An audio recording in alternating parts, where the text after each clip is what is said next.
Hi friends, आज मैं आपको बताऊंगा कि आप किस तरीके से ऑनलाइन अटेंडेंस रिकॉर्ड मेंटेन कर सकते हैं। सबसे पहले मैं आपको डेमो दे दूं कि इस ऑनलाइन अटेंडेंस रिकॉर्ड करने का बेनिफिट क्या होगा और आप इसको किस तरीके से यूज़ कर सकते हैं। First of all, I have created an online attendance sheet on Google form. आप ये देख सकते हैं, अटेंडेंस शीट है मेरे पास जिसमें टाइम है और डेट है, सेशन कंडक्टेड बाय, टॉपिक और वेन्यू और पार्टिसिपेंट नेम। चलो हम इसको फिल करते हैं। फॉर एग्ज़ाम्पल, हमारा सेशन आज हुआ है 12 बजे, ठीक है। और डेट के लिए आपको कुछ नहीं करना, डेट के लिए आपको सिर्फ इसको क्लिक करना है, कैलेंडर आ जाएगा, कंडक्टेड बाय मिस्टर XYZ। और टॉपिक था हमारे पास मेडिकल टेक्नोलॉजी और वेन्यू था हमारे पास सेमिनार रूम। और पार्टिसिपेंट क्या थे, इसी जो भी पार्टिसिपेंट थे आप उनके नाम मेंशन करते जाएं, ठीक है। और जितने भी पार्टिसिपेंट थे आपने उनके नाम से मेंशन किए और आपने सिर्फ सबमिट को क्लिक किया। जैसे ही आप सबमिट को क्लिक करेंगे तो ये जितनी भी अटेंडेंस थी ये आपके पास एक एक्सेल की शीट के ऊपर रिकॉर्ड हो जाएगी। जैसे आप यहाँ पे ये देख सकते हैं, 3/30/2019 13:20 अभी का टाइम है जिस वक्त मैंने ये फॉर्म फिल किया। और यहाँ पे ये जो टाइम है 1200 आवर, इट्स मीन जिस डे पे ये सेशन कंडक्ट हुआ था, डेट क्या थी, कंडक्टेड बाय, टॉपिक क्या था, वेन्यू क्या था और पार्टिसिपेंट कौन कौन से पार्टिसिपेंट थे। यहाँ पे आप इसमें नंबर्स भी कैलकुलेट कर सकते हो। मैंने इसमें एक फार्मूला लगाया हुआ है, जैसे ही मैं इसको कॉपी करूँगा ये बता देगा कि नंबर ऑफ़ पार्टिसिपेंट कितने थे।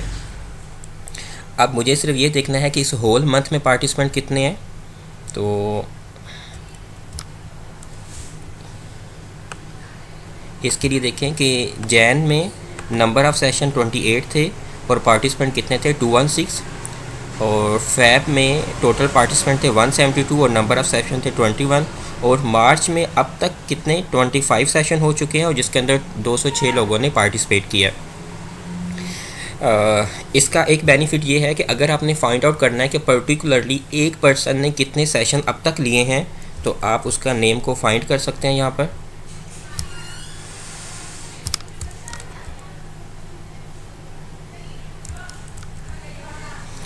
जैसे मैं एक रैंडम नेम पिक करता हूँ, देखें आसिफ, तो इसने अब तक 27 सेशन लिए हैं। और इस दिन इसने कौन सा सेशन लिया था, इस दिन इसने सेशन लिया था मेगा कोड का, ठीक है। और जिसने कंडक्ट करवाया था उसका नेम आ गया और डेट आ गया। और इसने यहाँ पर कैलकुलेट भी कर लिया कि उस दिन टोटल पार्टिसिपेंट कितने थे। तो ये हमारे पास गूगल फॉर्म की मदद से ईज़ी टू एक्सेस है और ईज़ी टू यूज़ है और इसमें आपका टाइम सेव बहुत ईजीली टाइम सेव हो सकता है। इसको फर्दर मैंने कन्वर्ट किया है मंथली रिपोर्ट में। देखें अब यहाँ पर इसने ऑटो कैलकुलेट कर लिया कि मार्च में अब तक 25 सेशन हो चुके हैं और जिसके अंदर 206 पार्टिसिपेंट मौजूद हैं। तो मुझे इसके ऊपर कुछ काम नहीं करना पड़ा। फिर मुझे एक मंथली अटेंडेंस शीट क्रिएट करनी होती है। ये देखें, ये भी इजी टू यूज़ है कि जब मेरे पास नंबर ऑफ़ पार्टिसिपेंट होंगे तो मैं इस शीट के ऊपर इजीली एंट्री कर सकता हूँ। पहले जब मैं ये मैनुअल काम करता था तो मेरा बहुत ज़्यादा टाइम कंज्यूम होता था, लेकिन ऑनलाइन ये सारी चीज़ें यूज़ करने से मेरा टाइम सेव बहुत ज़्यादा हो गया और अब वो यही एनर्जी और टाइम है मैं किसी और जगह पर यूज़ कर सकता हूँ। मेरे आगे आने वाले ट्यूटोरियल्स में मैं आपको बताऊँगा कि गूगल फॉर्म में अटेंडेंस शीट किस तरीके से क्रिएट कर सकते हैं और एक्सेल की शीट में कैसे कन्वर्ट कर सकते हैं और आप अपनी लाइफ को कितना इजी कर सकते हैं। Thank you.